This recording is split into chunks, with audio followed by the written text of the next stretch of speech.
Bayangkan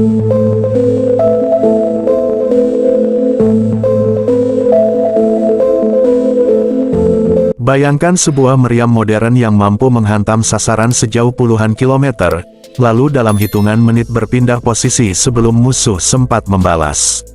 Senjata seperti ini bukan lagi konsep masa depan. Ia nyata, sedang diperbincangkan, dan berpotensi menjadi bagian dari kekuatan darat Indonesia. Namanya Nora B-52, sebuah sistem artileri yang kini berada di pusat perhatian setelah muncul kerjasama baru antara Indonesia dan Serbia. Pertanyaannya sederhana, tapi dampaknya besar. Apa arti langkah ini bagi posisi Indonesia di Asia Tenggara?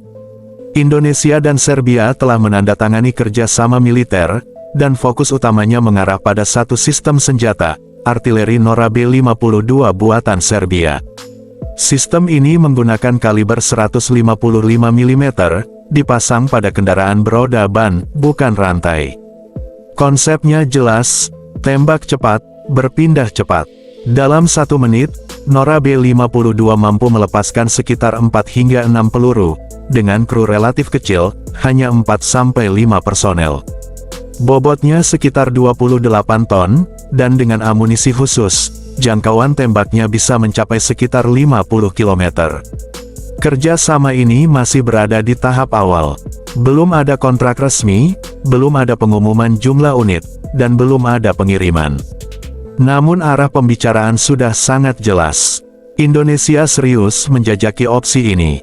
Spekulasi yang beredar menyebutkan jumlahnya bisa mencapai puluhan unit untuk memperkuat batalion artileri TNI Angkatan Darat.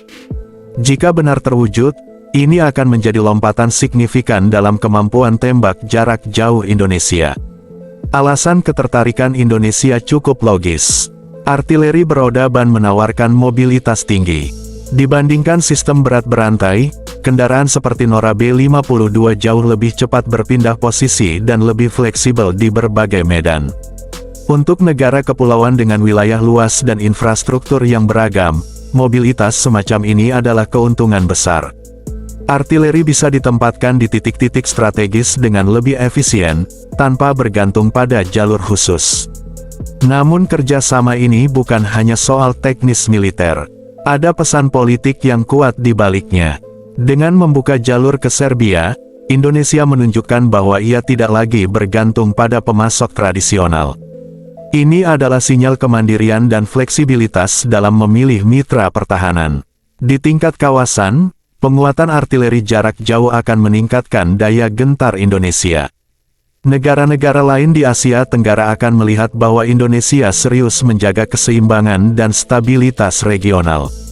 Masih ada tantangan yang harus dijawab, mulai dari integrasi logistik, ketersediaan suku cadang, hingga kompatibilitas dengan sistem komando dan kontrol TNI Angkatan Darat. Isu transparansi harga dan skema kerjasama juga menunggu kejelasan. Namun satu hal sudah pasti, Nora B-52 bukan sekadar wacana pembelian senjata.